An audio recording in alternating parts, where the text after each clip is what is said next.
ಗುರುಭ್ಯೋ ನಮಃ ಪರಮಗುರುಭ್ಯೋ ನಮಃ ಶ್ರೀಮದಾನಂದತೀರ್ಥಭಗವತ್ಪಾದಾಚಾರ್ಯಗುರುಭ್ಯೋ ನಮಃ ಹರಿ ಓಂ.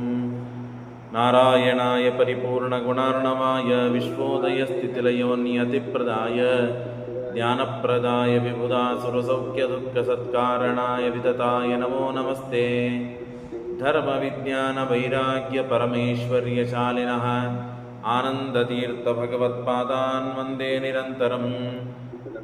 ಚಿತ್ರೈಃ ಪದೈಶ್ಚ ಗಂಭೀರೈರ್ವಾಕ್ಯೈರ್ಮಾನೈರಖಂಡಿತೈಃ ಗುರುಭಾವಂ ವ್ಯಂಜಯಂತಿ ಭಾತಿ ಶ್ರೀರೈತೀರ್ಥವಾಕ್. ನೌಮಿ ನ್ಯಾಯಸುಧಾಧಿಕೃಜ್ಜಯ ಮುನೀನ್ ಶ್ರೀಪಾದರಾಟ್ಸನ್ಮಣೀನ್ ವ್ಯಾಸಾರ್ಯಾನ್ ವಿವಿಧಾಗಮಾಬ್ಧಿವಿಹರಾನ್ ಶ್ರೀವಾದಿರಾಜಾನಪಿ.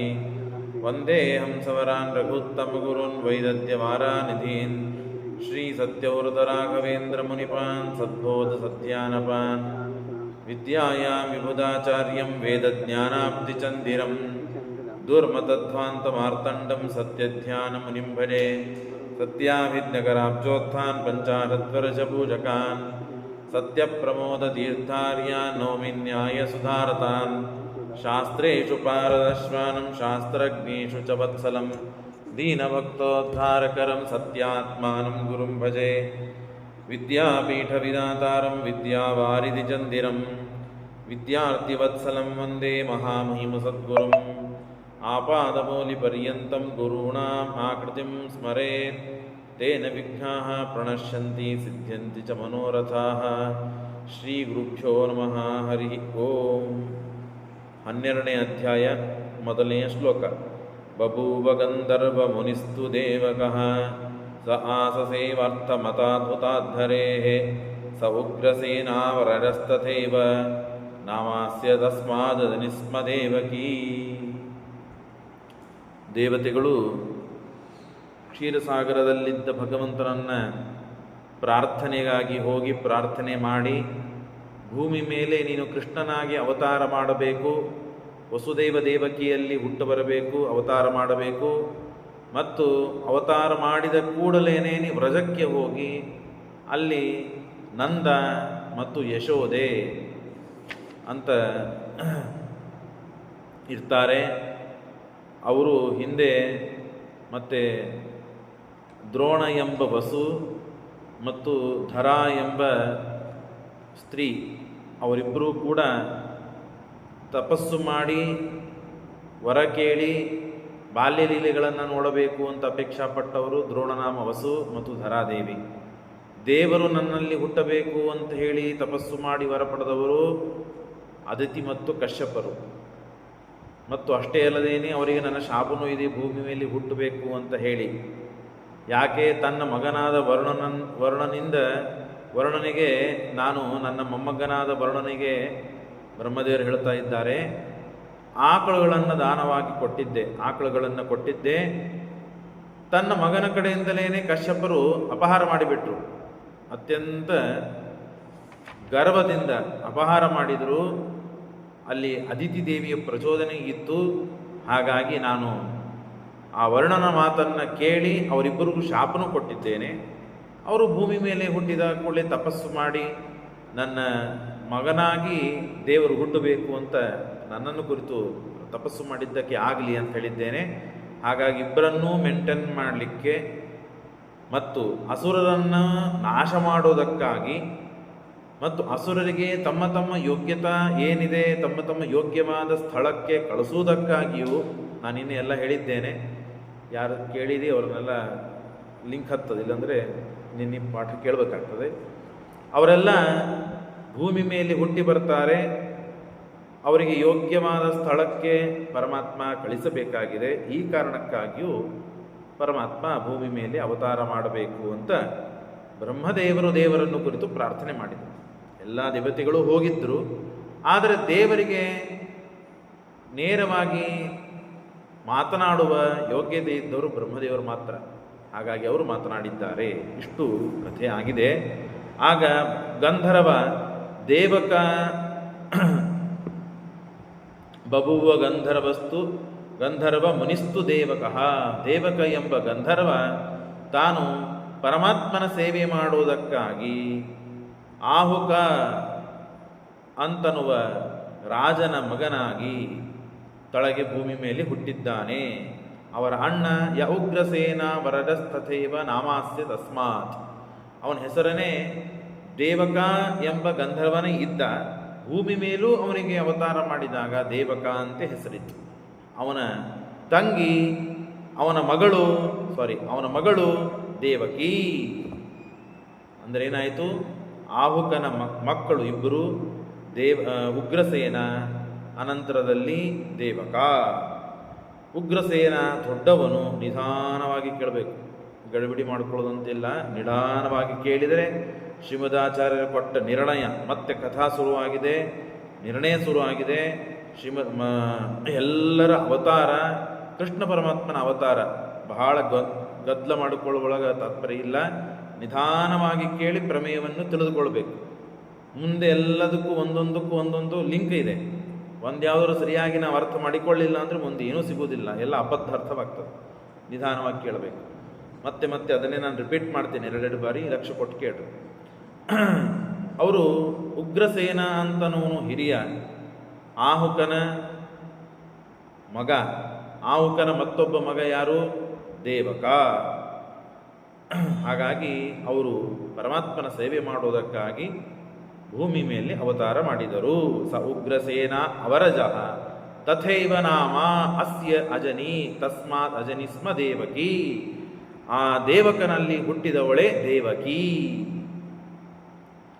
ಇನ್ನು ಯಾ ಅನ್ಯಾಶ್ಚಯ ಕಶ್ಯಪಸ್ಯೈವ ಭಾರ್ಯ ಜ್ಯೇಷ್ಠಾಂತು ತಮಾಹುಕ್ ಆತ್ಮಪುತ್ರೀಂ ಚಕಾರ ತಸ್ಮಾದ್ಧಿ ಪಿತೃಶ್ವಸಾ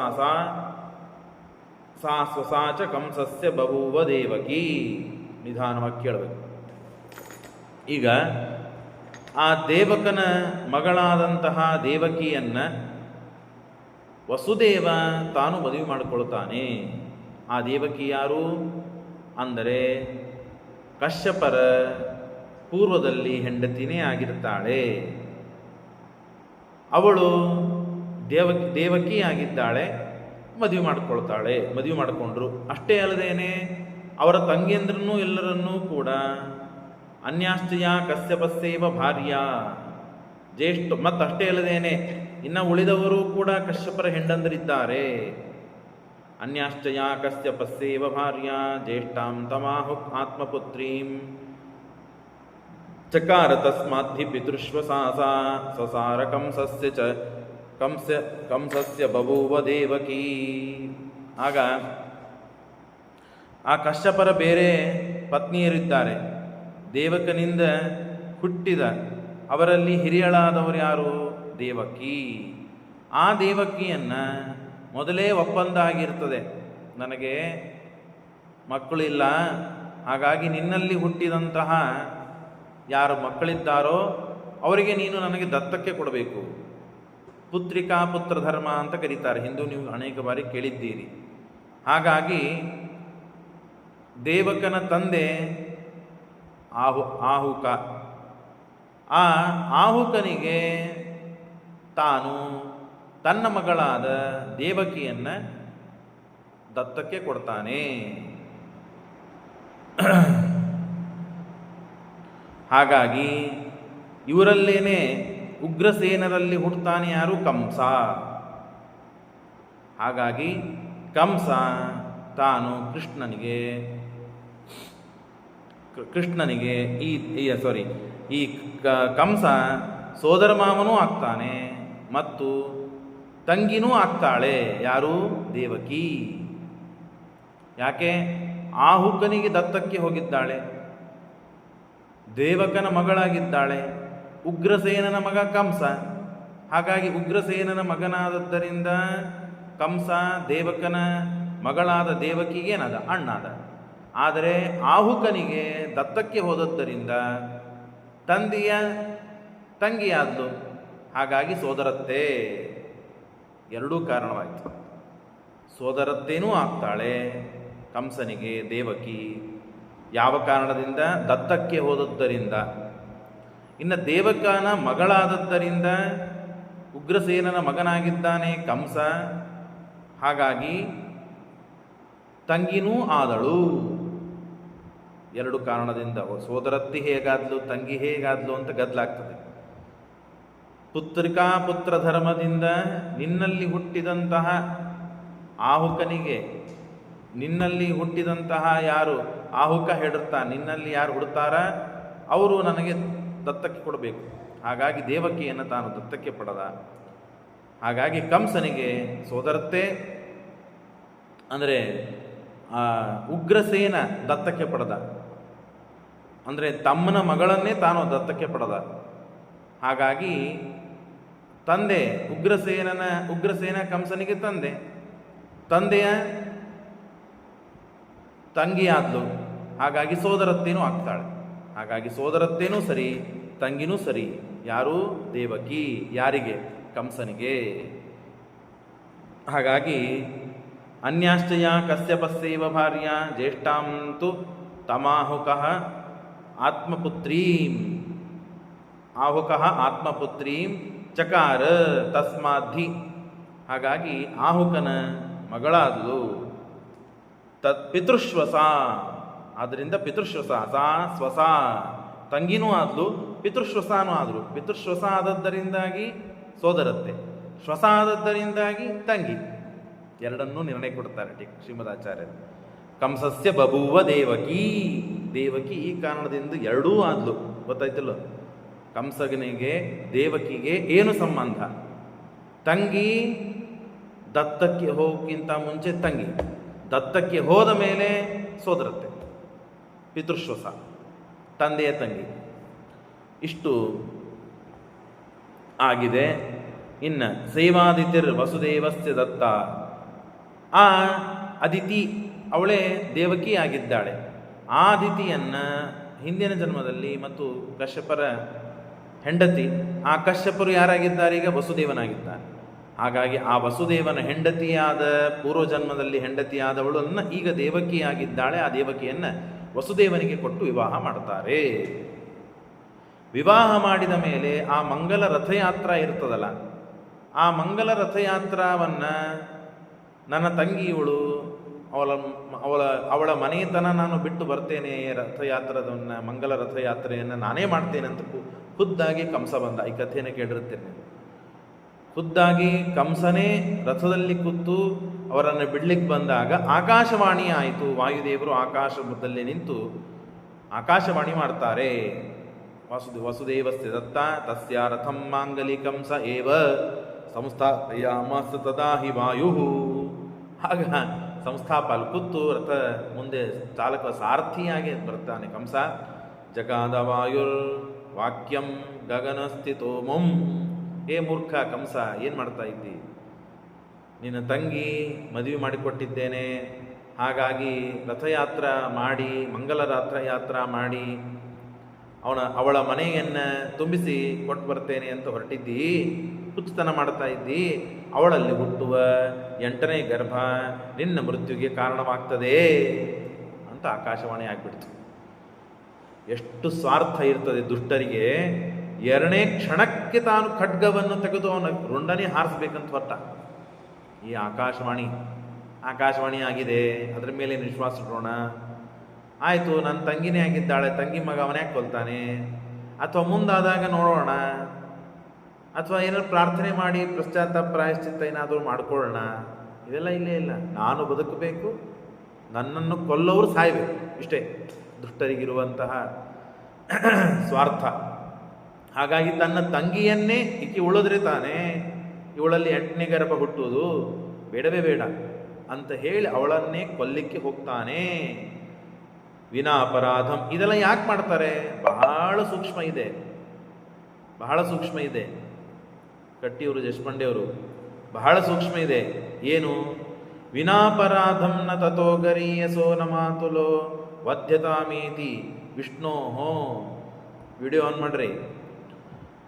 ವಿನಾಪರಾಧಂ, ಅಪರಾಧ ಮಾಡದೇ ಇದ್ದವರಿಗೆ ಪರಮಾತ್ಮ ಸಂಹಾರ ಮಾಡುವುದು ಸರಿಯಲ್ಲ.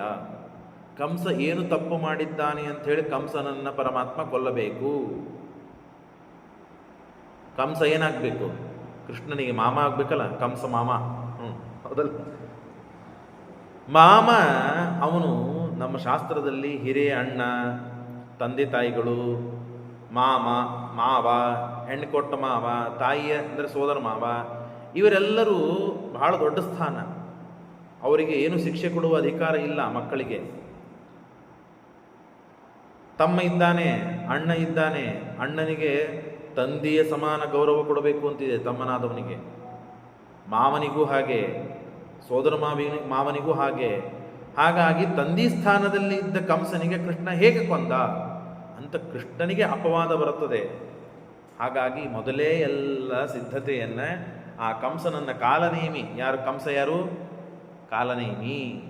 ಕಾಲನೇಮಿ ಹಿಂದೆ ಏನಾಗಿದ್ದ? ದೇವದಾನವರ ಯುದ್ಧದಲ್ಲಿ. ಅದಕ್ಕೆ ಹಿಂದಿನ ವಿಡಿಯೋಗಳೆಲ್ಲ ಕೇಳ್ರಿ, ಲಿಂಕ್ ಸಿಗ್ತದೆ. ಹೇಳಿನ ನಾನು, ಮತ್ತು ಈಗೂ ಹೇಳ್ತೇನೆ.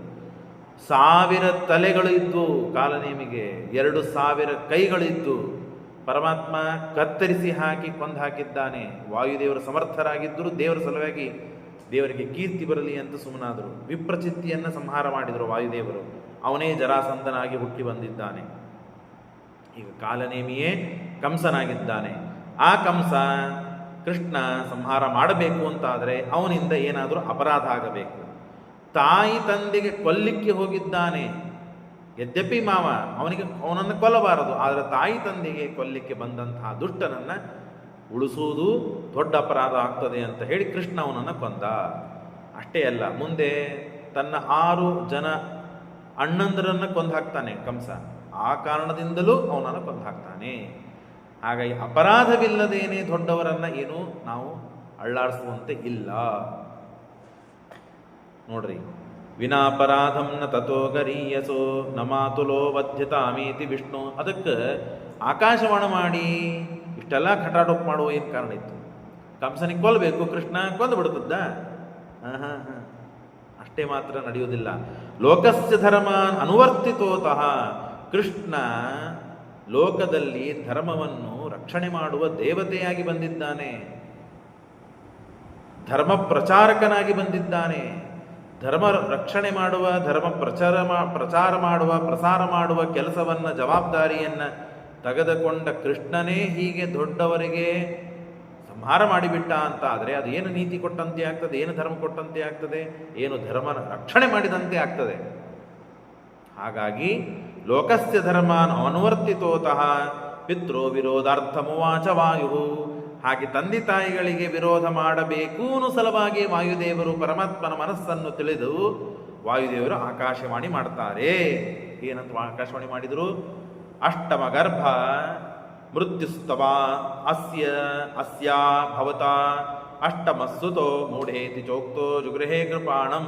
ಎಷ್ಟು ಅವ್ರನ್ನ ಸಂತೋಷದಿಂದ ಬೀಡಿಕೊಳ್ತಾ ಇದ್ದಿ, ಎಷ್ಟು ನಿನ್ನ ತಂಗಿ ಮೇಲೆ ಪ್ರೀತಿ ಮಾಡ್ತಾ ಇದ್ದಿ ಮೂರ್ಖ. ಇವಳಲ್ಲಿ ಅಷ್ಟಮ ಗರ್ಭ ನಿನ್ನ ಮೃತ್ಯುವಾಗಿ ಬರ್ತಾ ಇದ್ದಾನೆ, ಎಚ್ಚರಿಲ್ಲ ನಿನಗೆ. ಪುತ್ರಾನ್ ಸಮ. ಆಗ ಖಡ್ಗವನ್ನು ತೆಗೆದು ಕೊಲ್ಲಿಕ್ಕೆ ಕಂಸ ಉದ್ಯುಕ್ತನಾದಾಗ ವಸುದೇವ ಕೃಷ್ಣ, ಭಾಗವತದಲ್ಲೆಲ್ಲ ಕೇಳಿರ್ತೀರಿ ನೀವು, ಕಂಸನನ್ನು ತಡಿತಾನೆ. ನಿನಗೆ ಇವಳಿಂದ ಅಂಜಿಕೆ ಇಲ್ಲ, ಇವಳು ನಿನಗೇನು ಮಾಡೋಳಲ್ಲ, ಇವಳಲ್ಲಿ ಹುಟ್ಟುವ ಕೂಸುಗಳು ನಿನ್ನನ್ನು ಕೊಲ್ತದೆ. ಆಕಾಶವಾಣಿ ಅದು. ಹಾಗಾಗಿ ಎಷ್ಟು ಕೂಸು ಹುಟ್ಟುತ್ತಾವಲ್ಲ, 8 ಕೂಸು ಹುಡುತ್ತದೆ, 8ನೇ ಕೂಸು ನಿನ್ನನ್ನು ಸಂಹಾರ ತಂದು ನಿನ್ನ ಒಪ್ಪಿಸ್ತೇನೆ, ನೀನೇನಾದರೂ ಮಾಡ್ಕೋ. ಕೂಸು ಇದ್ದಾಗಂತೂ ಬಂದು ನಿನ್ನನ್ನು ಕೊಲ್ಲೋದಿಲ್ಲ. ಆ ಕೂಸು ಬೆಳಿಬೇಕು, ದೊಡ್ಡದವಾಗ, ಅಷ್ಟು ಉಳಿಸೇ ಬೇಡ ನೀನು, ಏನು ಮಾಡ್ಕೋ. ಇವಳಂತೂ ಬಿಟ್ಟುಬಿಡು. ಈಗಿನ ಹಸೆಮಣಿ ಮೇಲಿಂದ ಬಂದಿದ್ದಾಳೆ, ಮನೆಗೆ ಹೊರಟಿದ್ದೇವೆ ನಾವು, ಈಗ ಮದುವೆ ಆಗಿದೆ, ವಧುವನ್ನು ಹೀಗೆ ಕೊಲ್ಲೋದು ಸರಿಯಲ್ಲ. ಅದು ಹೆಣ್ಮಗಳು, ಅದು ನಿನ್ನ ತಂಗಿ, ಸರಿಯಲ್ಲ, ಉಚಿತವಲ್ಲ ಇದು ಅಂತ ವಸುದೇವ ತಿಳುವಳಿಕೆಯನ್ನು ಹೇಳಿ ಬಂದ ಬಿರುಗಾಳಿಯನ್ನು ತಪ್ಪಿಸಿಕೊಳ್ತಾನೆ. ಆಗಲೇ ವಸುದೇವನ ಮೇಲೆ ಅವನಿಗೆ ವಿಶ್ವಾಸ ಇತ್ತು. ಬೇರೆಯವರು ಈ ಕಾಲಕ್ಕಷ್ಟು ಬಚಾವಾದರೆ ಸಾಕು, ಮುಂದೆ ಏನಾದರೂ ಆಗಲಿ ಅಂತ ಹೇಳಿ ಬಿಟ್ಟು ಬಿಡ್ತಾರೆ. ಆದರೆ ವಸುದೇವ ಹಾಗಲ್ಲ, ಕೊಟ್ಟ ಮಾತನ್ನು ಉಳಿಸ್ಕೊಳ್ತಾನೆ, ತನ್ನ ಪ್ರಾಣ ಕೊಡಲಿಕ್ಕೂ ಸಿದ್ಧವನು. ಅಷ್ಟು ಸತ್ಯವಂತ, ನಿಷ್ಠಾವಂತ ಅವನು ಅಂತ ಹೇಳಿ ಕಂಸನಿಗೆ ಗೊತ್ತಿತ್ತು. ಹಾಗಾಗಿ ಕಂಸ ದೇವಕಿಯನ್ನು ಕೊಲ್ಲದೇನೆ ಹಾಗೆ ಬಿಟ್ಟ. ವಸುದೇವ ಎಷ್ಟು ಸ್ವಾರ್ಥ, ತನಗೆ ಹೆಂಡತಿ ಬೇಕು, ಆ ಹೆಂಡತಿ ಮೇಲೆ ಪ್ರೀತಿ ಮಾಡಿ ಹೆಂಡತಿಯನ್ನು ಉಳಿಸಿಕೊಂಡ. ಮಕ್ಕಳ ಮೇಲೆ ಪ್ರೀತಿ ಇಲ್ವಾ? ಹಾಗಾದರೆ ಹುಟ್ಟಿದ ಮಕ್ಕಳನ್ನೆಲ್ಲ ಕೊಟ್ಟು ಬಿಡ್ತಿದ್ನ? ವಸುದೇವನಿಗೆ ಇಷ್ಟು ಬುದ್ಧಿ ಇಲ್ವಾ? ಯಾರಿಗೆ ಮಕ್ಕಳನ್ನು ತಂದು ಕೊಂದು ಕೊಟ್ಟು ಬಿಡ್ತಾರೆ ಸಾಯಿಸಪ್ಪ ನೀನು ಅಂತ ಹೇಳಿ, ಅದಕ್ಕೆ ಶ್ರೀಮದಾಚಾರ್ಯ ಮತ್ತೆ ನಿರ್ಣಯ ಕೊಡ್ಲಿಕ್ಕೆ ಬೇಕು. ಎಲ್ಲ ಒಂದೊಂದು ಅಂಶಗಳು. ಯಾರಾದರೂ ಲೌಕಿಕರು ನಮಗೆ ಪ್ರಶ್ನೆ ಮಾಡ್ತಾರೆ, ಸಣ್ಣ ಸಣ್ಣ ಸಣ್ಣ ಸಣ್ಣ ಪ್ರಶ್ನೆಗಳಿವು. ನಾವು ಅಂಗಾರಕ್ಷಂತಿ, ಗೋಪಚಂದನ, ಮುದ್ರಿ, ನಿತ್ಯ ದೇವರ ಪೂಜಾ, ಪಾಠ ಪ್ರವಚನ ಮಾಡೋರು ಸ್ವಲ್ಪ ಆದರೂ ನಮಗೆ ಗೊತ್ತಿರಬೇಕು. ಅದಕ್ಕೆ ಗಮನ ಕೊಟ್ಟು ಕೇಳ್ರಿ ಅಂತ ಹೇಳಿದೆ. ಇನ್ನೊಬ್ಬರಿಗೆ ಉತ್ತರ ಕೊಡೋದು ಮುಂದಿಂದು. ನಮಗೆ ಬಂದ ಪ್ರಶ್ನೆಗಳೇ ಇವೆಲ್ಲ. ಇದನ್ನೆಲ್ಲ ಪರಿಹಾರ ಮಾಡ್ಕೊಳ್ಬೇಕು ನಾವು. ಅದಕ್ಕೆ ಹೇಳ್ತಾರೆ, ಇಲ್ಲ ಬೀಸು ಬಿರುಗಾಳಿ ತಪ್ಪಿಸಿಕೊಂಡ್ರೆ ಸಾಕು. ಮೊದಲಿಗೆ ಏನೋ ಗಾದಿ ಮಾತಿದ್ದಿಲ್ಲ, ಬೀಸೋ ದೊಣ್ಣೆ ತಪ್ಪಿಸಿಕೊಂಡ್ರೆ 1000 ವರ್ಷ ಆಯುಷ್ಯ ಅಂತ ಏನೋ ಹೇಳ್ತಾರಲ್ಲ. ಮುಂದೆ ನಮಗೆ ಮಕ್ಕಳಾಗಬೇಕು. ಆ ಮಕ್ಕಳೇ ಕಂಸನನ್ನು ಕೊಲ್ತಾರೋ, ಕಂಸನೇ ಅವ್ರನ್ನ ಕೊಲ್ತಾನೋ, ಅದನ್ನು ಮುಂದೆ ನೋಡೋಣ. ಈಗಂತೂ ಮೊದಲಿಗೆ ಬದುಕೋಣ. ಆಯಿತು, ಆಕಾಶವಾಣಿ ಆಗಿದೆ, ಅವನು ಕೊಲ್ಲಿಗೆ ಬಂದಾನೆ, ಆಯಿತು ಕೊಂದು ಬಿಡಲಿ. ಬದುಕಲಿಕ್ಕೆ ಮಹಾಪ್ರಯತ್ನ ಮಾಡಬೇಕು ಅಂತ ಶ್ರೀಮದಾಚಾರ್ಯ ಹೇಳ್ತಾರೆ. ಮಾನವ ಜನ್ಮ ಅದು ಇಂಥದ್ದು. ಏನೋ ನೆಗಡಿ ಆಯಿತು, ಕೆಮ್ಮಾಯಿತು, ಜ್ವರ ಬಂತು, ರೋಗ ಆಯಿತು, ಸ್ವಲ್ಪ ರುಜಿನ ಆಯಿತು, ಏನೋ ಅಪವಾದ ಬಂತು, ಏನೋ ಸಮಸ್ಯೆ ಬಂತು ಅಂತ ಹೇಳಿ ಆತ್ಮಹತ್ಯೆ ಮಾಡ್ಕೊಳ್ತೇನೆ, ಸಾಯ್ತೇನೆ, ಹಾಗೆ ಎಂದೂ ಮಾಡೋದಲ್ಲ. ಏನೇ ಬಂದರೂ ಮಹಾಪ್ರಯತ್ನ ಮಾಡಿ ನಮ್ಮನ್ನು ನಾವು ಉಳಿಸಿಕೊಳ್ಳಬೇಕು ಅಂತ ಸಿದ್ಧಾಂತ. ಆಯ್ತೀನಿ 70 ವರ್ಷ ಆದ್ಬಿಟ್ರಿ, ಯಾರೋ ಮೊನ್ನೆ ಅಂತ 70-80 ವರ್ಷ ಆದ್ಬಿಟ್ರಿ, ಇನ್ನೇನು. ಮಾನವನಿಗೆ 120 ವರ್ಷ ಬದುಕುವ ಅಧಿಕಾರ ಇದೆ. 120 ವರ್ಷವೂ ಪೂರ್ಣ ಬದುಕ್ತೇನೆ ಅಂತ ಇಚ್ಛಾ ಇರಬೇಕು ಅವನಿಗೆ, ಸಾಧನೆ ಮಾಡಲಿಕ್ಕೆ, ಬೇರೆದಕ್ಕಲ್ಲ. ಶಾಸ್ತ್ರ ಶ್ರವಣಾದಿ ವಿನಾನೈವ ಕ್ಷಣಂ ತಿಷ್ಟೇದಪಿ ಕ್ವಚಿತ್ ಅಂತ ಶ್ರೀಮದಾಚಾರ ಆದೇಶ. ಅವರು ಹೇಳಿದ ಆದೇಶಾನುಸಾರವಾಗಿ ನಾವು 120 ವರ್ಷನೂ ಕೂಡ ಬದುಕಿ ಸಾಧನೆ ಮಾಡಲಿಕ್ಕೆ ನಾವು ಮನಸ್ಸು ಮಾಡಬೇಕು. ಏನೋ ರೋಗ ಆಗಿದೆ, ರುಚಿನೇ ಆಗಿದೆ, ಆಯ್ತು 80 ವರ್ಷ ಆಯಿತು, 90 ವರ್ಷ ಆಯಿತು, ಸಾಯ್ತೇನೆ ಅನ್ನುವಂಥ ಇಲ್ಲ.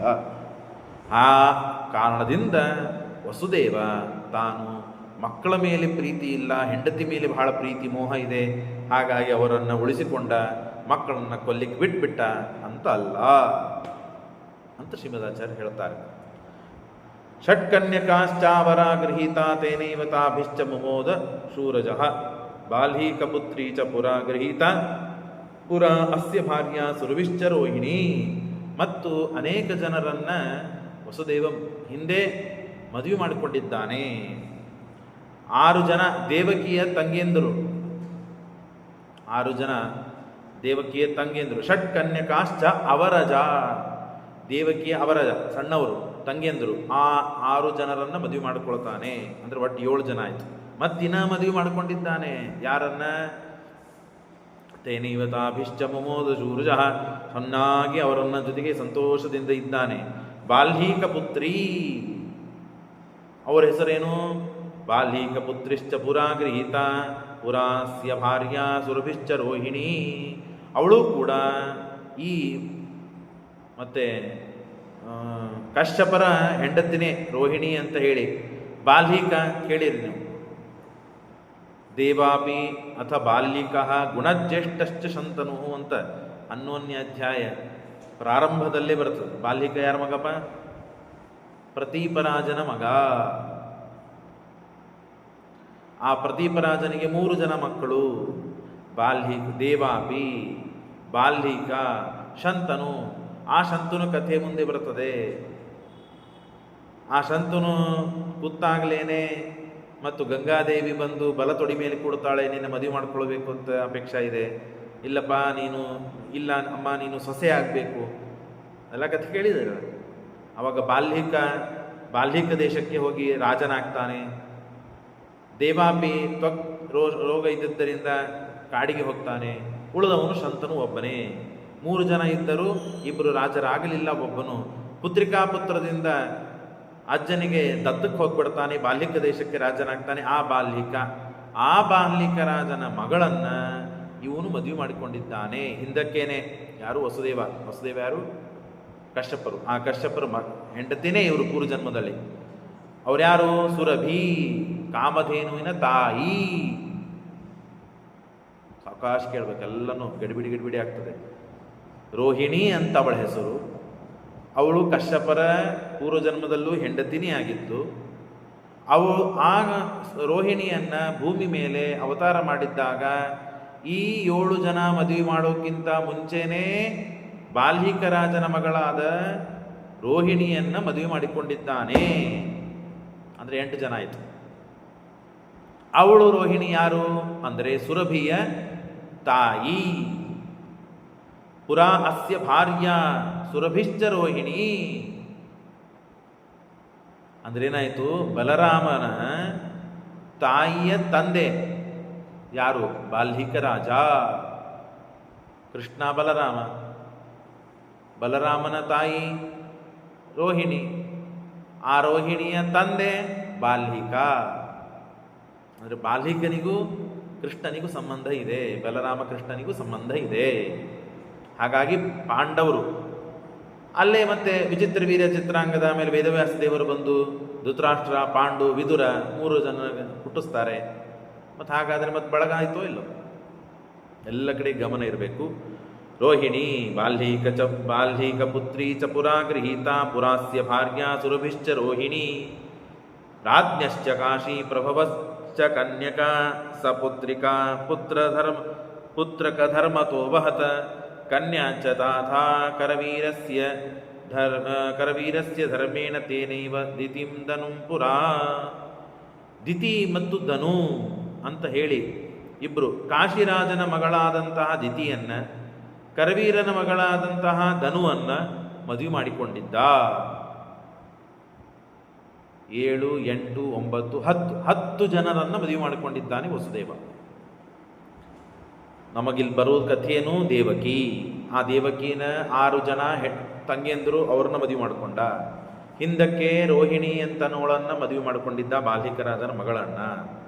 ಇಲ್ಲಿ ಕಾಶಿರಾಜನ ಮಗಳು ಮತ್ತು ಕರವೀರ ಕೊಲ್ಹಾಪುರ, ಆ ಕೊಲ್ಹಾಪುರ ರಾಜನ ಮಗಳು, ಆ ಮಗಳನ್ನ ಮದುವೆ ಮಾಡಿಕೊಂಡಿದ್ದ. ಅವ್ರು ಯಾರು, ದಿತಿ ಮತ್ತು ಧನು ಅವಳನ್ನು ಕೂಡ ಮದುವೆ ಮಾಡಿಕೊಂಡಿದ್ದಾನೆ. ಯೋ ಮನ್ಯತೆ ವಿಷ್ಣುರೇವಾಹಂ ಇತ್ಯಸೋ ವೇನಃ ಪಾಪೋ ವೇನಃ ಪೌಂಡ್ರಕೋ ವಾಸುದೇವ. ಆ ದಿತಿದೇವಿಯಲ್ಲಿ ಮತ್ತು ಜಾತ ಪುನಃ ಶೂರಜಾತಾತ್ ಕಾಶಿ ಜಾಯಾಂ ನಾನ್ಯೋ ಮತ್ತೋ ವಿಷ್ಣುರಸ್ತೀತಿ ವಾದಿ. ವೇನ ಅಂತ ಹೇಳಿ ಅತ್ಯಂತ ಪಾಪಿಷ್ಟ ಅವನು ಪೌಂಡ್ರಕ ವಾಸುದೇವ ಅಂತ ಆಗಿ ಹುಟ್ಟಿದ್ದಾನೆ. ಮತ್ತು ಮಧು ಮತ್ತೆ ಯಾರವರು,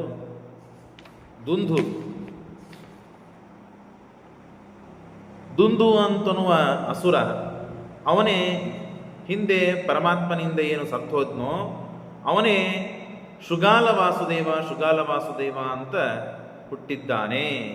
ಅಂದರೆ ಏನಾಯಿತು, ಶೃಗಾಲ ವಾಸುದೇವ ಮತ್ತು ಪೌಂಡ್ರಕ ವಾಸುದೇವ ಇವರಿಬ್ಬರು ಕೃಷ್ಣನ ತಮ್ಮಂದರು, ಅಣ್ಣಂದರು. ಕೃಷ್ಣನ ಮಲತಾಯಿಯಲ್ಲಿ ಹುಟ್ಟಿದವರು ಇವರೆಲ್ಲ. ಎಂದು ಇಲ್ಲಿ ಬರುವಂತೆ ವಸುದೇವನ ಹೆಂಡತಿಯಲ್ಲಿ ಹುಟ್ಟಿದವರು, ಅಂದರೆ ಕೃಷ್ಣನ ಮಲತಾಯಿಯಲ್ಲಿ ಹುಟ್ಟಿದವರು ಅಣ್ಣಂದಿರು. ಆದರೆ ಎಂದೂ ಇಲ್ಲಿ ಬರುವ ಪ್ರಸಂಗವಿಲ್ಲ. ಕಾಶಿಯಲ್ಲೇನೆ, ಕೊಲ್ಲಾಪುರದಲ್ಲೇನೆ ತನ್ನ ಅಜ್ಜ ಹೇಳಿದ್ದ, ನಿನ್ನಲ್ಲಿ ಹುಟ್ಟುವಂತಹ ಮಕ್ಕಳನ್ನು ಕೊಟ್ಬಿಡ್ಬೇಕು ಅಂತ ಹೇಳಿ. ಹಾಗಾಗಿ ಅಲ್ಲೇ ರಾಜ್ಯ ಆಳ್ತಾ ಅವ್ರು ಅಲ್ಲೇ ಇದ್ದು ಬಿಟ್ರು. ತಾನು 2 ಕೈಗಳನ್ನು, ಪ್ಲಾಸ್ಟಿಕ್ ಕೈಗಳನ್ನು ಹೆಚ್ಚಿಕೊಂಡು ಓಡಾಡ್ತಿದ್ದ ಪೌಂಡ್ರಕ ವಾಸುದೇವ. ಹಾಗಾಗಿ ಪೌಂಡ್ರಕ ವಾಸುದೇವ ಅಂದರೆ ಕೃಷ್ಣನ ಅಣ್ಣ, ಶೃಗಾಲ ವಾಸುದೇವ ಅಂದರೆ ಅವರನ್ನು ಪರಮಾತ್ಮ ಮುಂದೆ ಸಂಹಾರ ಮಾಡ್ತಾನೆ, ಅವಾಗೆಲ್ಲ ನೋಡೋಣ.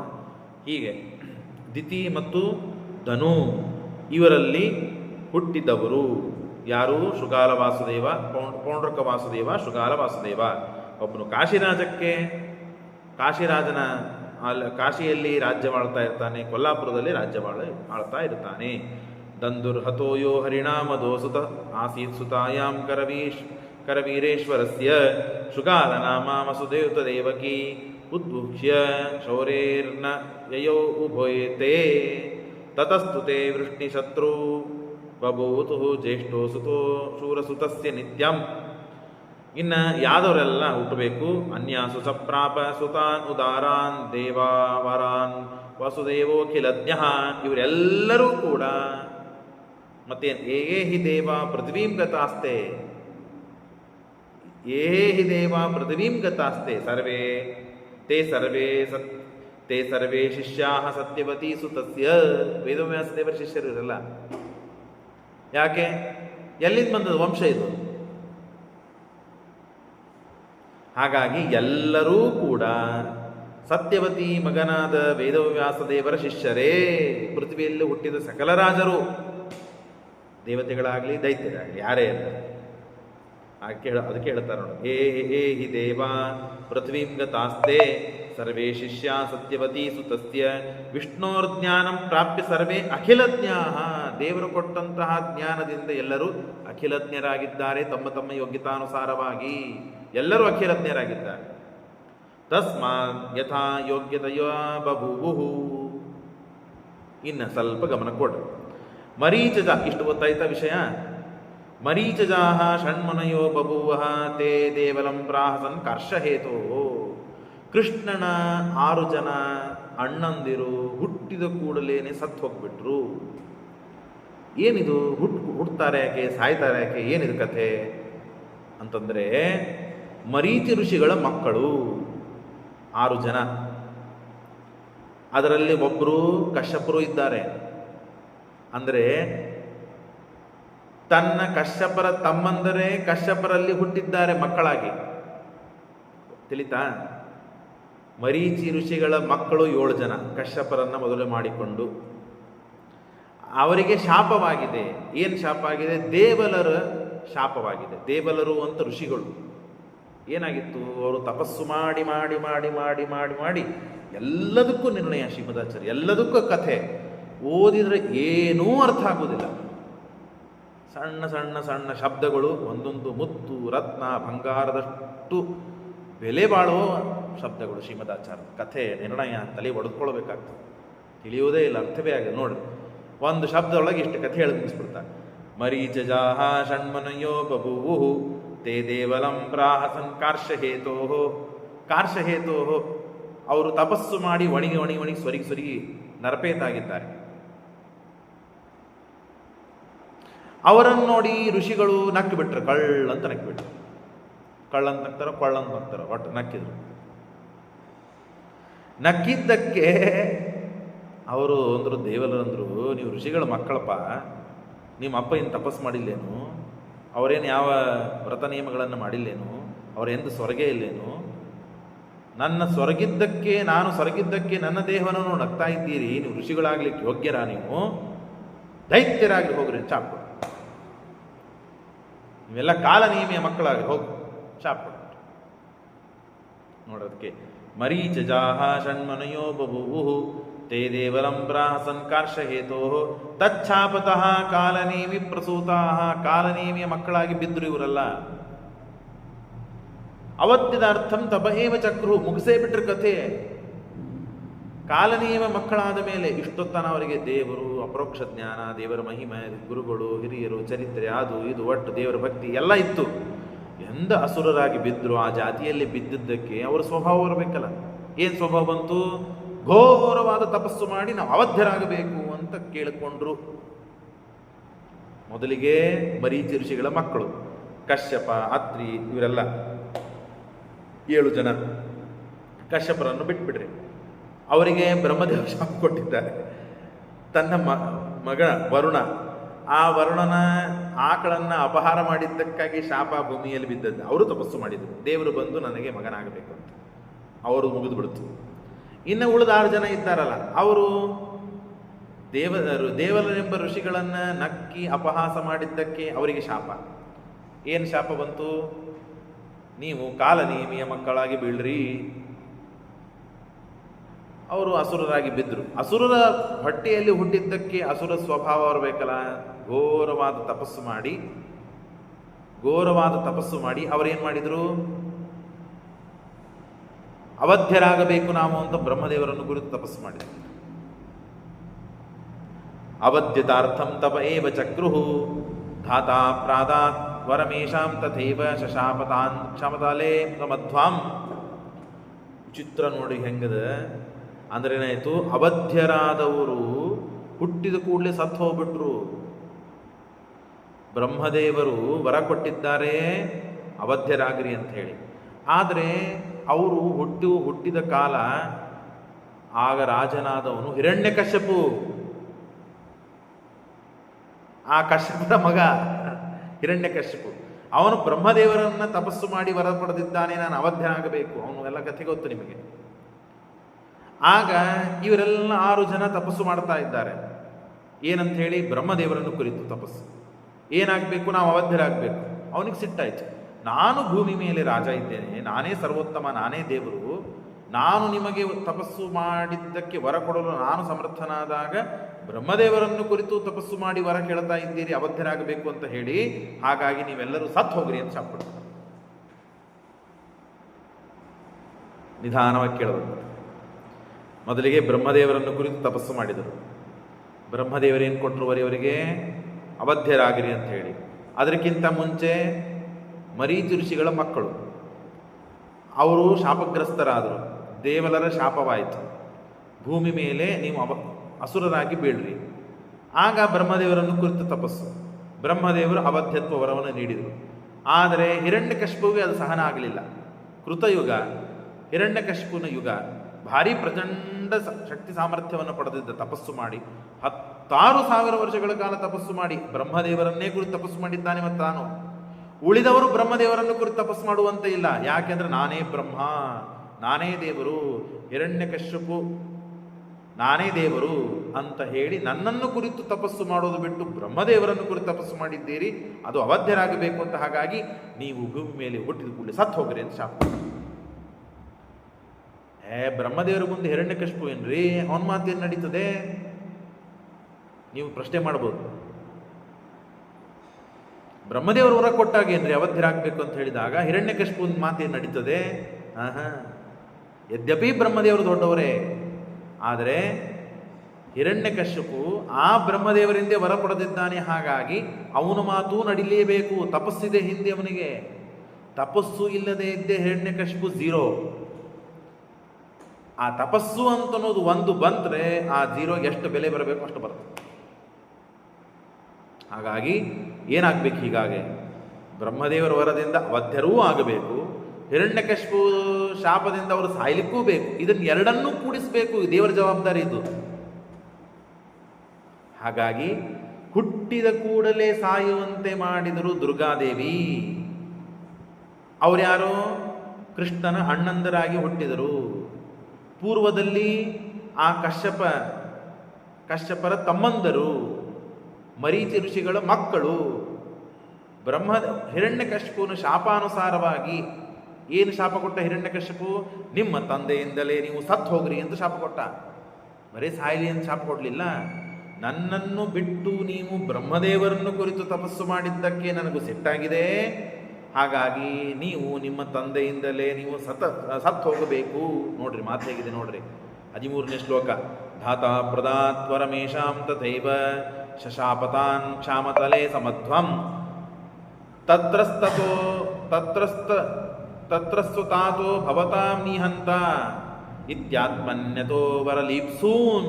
ಆತ್ಮನ್ಯತಃ ತನ್ನಿಂದ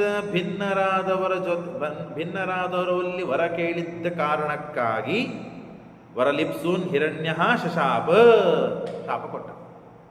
ಏನಂತ? ನಿಮ್ಮ ತಂದೆಯಿಂದಲೇ ನೀವು ಸತ್ತು ಹೋಗ್ರಿ. ಇವರು ಯಾರ ಮಕ್ಕಳಾಗಿದ್ರು? ಕಾಲನೇಮಿ ಮಕ್ಕಳು. ಆ ಕಾಲನೇಮಿ ಯಾರು ಈಗ? ಕಾಲನೇಮಿ ಕಂಸ. ಹಾಗಾಗಿ ಆ ಕಂಸನಿಂದಲೇ ಸಾಯುವ ಪ್ರಸಂಗ ಬಂತು. ಯಾಕೆ? ಹಿರಣ್ಯಕಶ್ಯಪು ಶಾಪ ಇದ್ದಿದ್ದಕ್ಕಾಗಿ. ನಿಧಾನ. ಮೊದಲಿಗೆ ಮರೀಚಿ ಋಷಿಗಳ ಮಕ್ಕಳು, ಅವರಿಗೆ ದೇವಲರ ಶಾಪ ಕಾರಣಕ್ಕಾಗಿ ಭೂಮಿಯಲ್ಲಿ ಕಾಲನೇಮಿಯ ಮಕ್ಕಳಾಗಿ ಹುಟ್ಟಿದರು. ಅಸುರ ಸ್ವಭಾವದಿಂದ ತಪಸ್ಸು ಮಾಡಲಿಕ್ಕೆ ಉದ್ಯುಕ್ತರಾದರು. ತಪಸ್ಸು ಮಾಡಿದರು. ಬ್ರಹ್ಮದೇವರು ವರ ಕೊಟ್ಟರು ಅವಧ್ಯರಾಗಿ ಅಂತ ಹೇಳಿ. ಆದರೆ ಆಗ ರಾಜನಾಗಿದ್ದ ಹಿರಣ್ಯಕಶ್ಯಪು, ಅವನಿಗೆ ಸಿಟ್ಟಾಯಿತು. ನಾನು ಸಮರ್ಥನಾಗಿದ್ದೇನೆ ನಿಮಗೆ ವರ ಕೊಡೋದಕ್ಕೆ, ಬ್ರಹ್ಮನ ದೇವರನ್ನು ಕುರಿತು ತಪಸ್ಸು ಮಾಡಿ ಅವರಿಂದ ವರ ಕೇಳಿದ್ದೀರಿ, ಅವಧ್ಯರಾಗಬೇಕು ಅಂತ ಹೇಳಿ ಮೂರ್ಖತನ ಮಾಡಿದ್ದಕ್ಕಾಗಿ ನೀವು ನಿಮ್ಮ ತಂದೆಯಿಂದಲೇ ಹತರಾಗಿ ನೀವು ಒಂದು ಶಾಪ ಕೊಟ್ಟರು. ಹಾಗಾಗಿ ಎರಡೂ ಮಾತು ನಡೆಸಬೇಕು. ಬ್ರಹ್ಮದೇವರ ಮಾತನ್ನು ನಡೆಸಬೇಕು, ಹಿರಣ್ಯಕಶಿಪು ಮಾತನ್ನು ನಡೆಸಬೇಕು. ಹಿರಣ್ಯಕಶಿಪು ಮಾತು ಯಾಕೆ ನಡೆಸಬೇಕು? ಬ್ರಹ್ಮದೇವರ ಮುಂದೆ ಅತಿ ಕ್ಷುದ್ರವನು ಅನ್ನುವಂತೆ ಇಲ್ಲ. ಬ್ರಹ್ಮದೇವರ ವರನೇ ಅವನಿಗೆ ಕೊಟ್ಟಿದ್ದ, ಬ್ರಹ್ಮದೇವರೇ ಅವನಿಗೆ ವರ ಕೊಟ್ಟಿದ್ದಾರೆ. ಯದ್ಯಪಿ ಕ್ಷುದ್ರ, ಆದರೆ ತಪಸ್ಸು ಇದೆಯಲ್ಲ, ಬಂಡವಾಳ, ಅದರಿಂದ ಪ್ರಬಲ ಇದ್ದ ಅವನು. ಹಾಗಾಗಿ ಆ ಹಿರಣ್ಯಕಶಿಪುನ ಶಾಪದಿಂದ ಕಾಲನೇಮಿ ಅವ್ರ ಕಡೆಯಿಂದಲೇ ಸಾಯಬೇಕಾಗಿತ್ತು. ಯಾಕೆ? ಅವರೇ ತಂದೆ. ಆ ಕಾಲನೇಮಿ ಈಗ ಯಾರಾಗಿ ಹುಟ್ಟಿದ್ದಾನೆ? ಕಂಸನಾಗಿ ಹುಟ್ಟಿದ್ದಾನೆ. ಹಾಗಾಗಿ ಅವನ ಕಡೆಯಿಂದಲೇ ಆ ವಸುದೇವ ಮಕ್ಕಳನ್ನು ತಾನು ನೆಲಕ್ಕೆ ಅಪ್ಪಳಿಸಿ ಕೊಂದು ಹಾಕಿದ್ದಾನೆ. ಹಾಗಾದರೆ ಬ್ರಹ್ಮದೇವರ ಮಾತು ಸುಳ್ಳಾಯ್ತು. ಹಾಗಾದರೆ ಬ್ರಹ್ಮದೇವರೇನು ವರ ಕೊಟ್ಟಿದ್ರು? ಅವಧ್ಯನಾಗಬೇಕು ಅಂತ ಹೇಳಿ ವರ ಕೊಟ್ಟಿದ್ರು. ಅದಕ್ಕೊಂದು ವ್ಯವಸ್ಥೆ ಇದೆ, ಬಹಳ ಮಹತ್ವದ್ದು. ಶ್ರೀಮದಾಚಾರ್ಯ ಇಲ್ಲದೆ ಇದ್ದರೆ ಎರಡೂ ಬಿಕ್ಕಟ್ಟನ್ನು, ಒಂದು ಅವಧ್ಯತ್ವ, ಇನ್ನೊಂದು ಅಜರಾಮರತ್ವ. ಇದನ್ನೆರಡನ್ನು, ಅವಧ್ಯತ್ವ ಅಂದರೆ ಅಜರಾಮರತ್ವ, ಇನ್ನೊಂದು ವಧ್ಯತ್ವ, ಸಾಯುವುದು ಸಾಯದೆ ಇಲ್ಲದೆ ಇರುವುದು. ಈ ಎರಡೂ, ಒಬ್ಬ ಮೊಮ್ಮಗ ಅಜ್ಜ, ಇವರು ಮೊಮ್ಮಗ ಅಜ್ಜ ವರ ಕೊಟ್ಟಿದ್ದಾರೆ, ಮೊಮ್ಮಗ ಶಾಪ ಕೊಟ್ಟಿದ್ದಾರೆ. ಎರಡನ್ನೂ ನಡೆಸಬೇಕು ದೇವರು, ಎರಡನ್ನೂ ನಡೆಸಬೇಕು ದೇವರು. ಹೆಂಗೆ ನಡೆಸಿದರು? ಹಿರಣ್ಯಕಶಿಪು ಶಾಪ ಅದಂತೂ ಆಗೋಯ್ತು. ಇವರು ಅವಧ್ಯರಾಗೋದು ಹೇಗೆ? ಅದಕ್ಕೆ ದುರ್ಗಾದೇವಿಯನ್ನು ಪರಮಾತ್ಮ ಆಜ್ಞೆ ಮಾಡಿದ. ಅವರನ್ನು ಒಂದು ಅಂಶದಿಂದ ಎತ್ತಿಕೊಂಡು ಬಂದು ದುರ್ಗಾದೇವಿ ತಮೋಭಿಮಾನಿಯಾದಂತಹ ದೇವತೆ ಶಿಸ್ತಾಗಿ ನಿದ್ರೆ ಕೊಟ್ಬಿಟ್ಲು. ಗುಹೆಯಲ್ಲಿ ಹೋಗಿ ಮಲಗಿಬಿಟ್ವು ಅವು 6 ಜನ ರಾಕ್ಷಸರು. ಆಗ ಒಂದು ಅವರ ಜೀವದ ಅಂಶವನ್ನು ತೆಗೆದುಕೊಂಡು ಬಂದು ವಸುದೇವನಲ್ಲಿ ಹಾಕಿದಳು. ಆಗ ಹುಟ್ಟಿದ್ರು 6 ಜನ, ಸತ್ತು ಹೋಗ್ಬಿಟ್ರು. ಒಂದು ಅಂಶದಿಂದ ಅಲ್ಲಿ ಬದುಕಿದ್ದಾರೆ. ಸತ್ತ ಮೇಲೆ ಹೋಗಿ ಅಲ್ಲೇ ಕೂಡಿದರು, ಮತ್ತೆ ಬದುಕಿದರು. ತಿಳಿತಾ? ಮತ್ತೊಮ್ಮೆ ಹೇಳ್ತೇನೆ ಕೇಳು. ದುರ್ಗಾಸ್ತದಾ ತಾನ್ ಭಗವತ್ ಪ್ರಚೋದಿತ. ಇದು ನಮಗೆ ಸಾಧ್ಯ ಇಲ್ಲ, ನಾವು ವಿಚಾರ ಮಾಡಲಿಕ್ಕೂ ಸಾಧ್ಯ ಇಲ್ಲ, ದುರ್ಗಾದೇವಿಗೆ ಸಾಧ್ಯ. ಗರ್ಭವನ್ನು ಟ್ರಾನ್ಸ್ಫರ್ ಮಾಡ್ತಾಳೆ ಮುಂದೆ, ಏನು ನೋಡ್ತೀರಿ, 7ನೇ ಗರ್ಭ ತೆಗೆದುಕೊಂಡು ಹೋಗಿ ಟ್ರಾನ್ಸ್ಫರ್ ಮಾಡ್ತಾಳೆ, ನೀವು ಕೇಳ್ತೀರಿ ಮುಂದೆ. ಅದು ದುರ್ಗಾದೇವಿಗೆ ಮಾತ್ರ ಸಾಧ್ಯ. ದುರ್ಗಾ ತದಾ ತಾನ್ ಭಗವತ್ ಪ್ರಚೋದಿತ ಸ್ವಪ್ರಾಪಯಿತ್ವ ಪ್ರಚಕರ್ಷ ಕಾಯಾತ್ ದೇಹದಿಂದ ಪ್ರಚಕರ್ಷ ಎಳೆದು ತಂದಲು ಒಂದು ಜೀವವನ್ನು, ಅಂದರೆ 6 ಜೀವವನ್ನು ಒಂದು ಅಂಶದಿಂದ ಎಳೆದು ತಂದು ಕ್ರಮಾತ್ ಸಮಾವೇಶತ ಆಶು ದೇವಕಿ ಗರ್ಭಾಶಯೇ, ಆ ದೇವಕಿ ಗರ್ಭದಲ್ಲಿ ಒಳಗೆ ಇಟ್ಟರು. ತಾನ್ ನ್ಯಪಬಚ್ಚ ಕಂಸಃ, ಅವರನ್ನು ಕಂಸಕ್ಕೊಂದು ಹಾಕಿಬಿಟ್ಟ. ಹಿರಣ್ಯಕಶಿಪು ಮಾತನಾಡೋದು ಬಿಡ್ತು. ಬ್ರಹ್ಮದೇವರ ಮಾತು ನಡೀತದೆ, ಅವರೇನು ಸತ್ತಿಲ್ಲ, ಒಂದು ಅಂಶದಿಂದ ಬದುಕೇ ಇದ್ದಾರೆ ಅವರು, ಒಂದು ಅಂಶದಿಂದ ಸತ್ತಾರೆ, ಅವರೆಲ್ಲ ಸಾಂಶ ದೇವತೆಗಳು. ಹಾಗಾಗಿ ಈ ವ್ಯವಸ್ಥೆಯನ್ನು ಪರಮಾತ್ಮ ಮಾಡಿದ. ಸರಿ ಹೋತಾ? ಹಾಗಾಗಿ ಕೃಷ್ಣನ ಹುಟ್ಟುಕ್ಕಿಂತ ಮುಂಚೆ 6 ಜನ, 7ನೇದಂತೂ ದುರ್ಗಾದೇವಿ ಆಗಿಬಿಟ್ಲು, ಗರ್ಭನೇ ಹೋಗ್ಬಿಡ್ತು. ಒಟ್ಟು 7 ಜನ ಕೃಷ್ಣನ ಹಿಡಿದು, 6 ಜನ ಮುಂಚೆ ಸತ್ತು ಹೋಗಿದ್ದಾರೆ. 6 ಜನನ್ನ ಕೊಂದ ಪಾಪಕ್ಕೆ, ತಂದೆ ತಾಯಿಯನ್ನು ಕೊಲ್ಲಕ್ಕೆ ಉದ್ಯುಕ್ತನಾದದ್ದಕ್ಕೆ, ದೊಡ್ಡವರನ್ನ, ಯದ್ಯಪಿ ಸೋದರ ಮಾವ ದೊಡ್ಡವನಾಗಿದ್ದರೂ ತನ್ನ ಅಣ್ಣಂದರನ್ನ ಕೊಂದಿದ್ದ, ತಂದೆ ತಾಯಿಯನ್ನು ಕೊಲ್ಲಿಕ್ಕೆ ಹೋದ. ಈ ಕಾರಣಕ್ಕಾಗಿ ಕಂಸನನ್ನ ಪರಮಾತ್ಮ ಅವತಾರ ಮಾಡಿ ಕೊಂದಿದ್ದಾನೆ ಅಂತನೂ ಸಿದ್ಧಾಂತವನ್ನು ಗಟ್ಟಿಯಾಗಿ ಮಾಡ್ತಾರೆ ಶ್ರೀಮಂತ. ಇಲ್ಲದಿದ್ರೆ ಏನ್ರಿ, ತನ್ನ ಮಾವನೇ ಕೊಂದ್ಬಿಟ್ಟ ಕೃಷ್ಣ, ಕಂಸ ದೊಡ್ಡ ಇದಾಗಿದ್ರೆ ಏನಾಯ್ತು?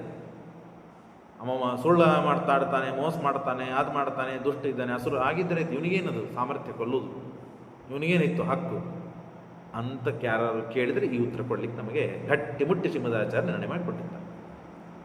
ಇನ್ನು ಮುಂದೆ ಪಾಂಡವರ ಕಥೆಯನ್ನು ಪ್ರಾರಂಭ ಮಾಡ್ತಾರೆ. ಶ್ರೀಕೃಷ್ಣ ಅರ್ಪಣಮಸ್ತು.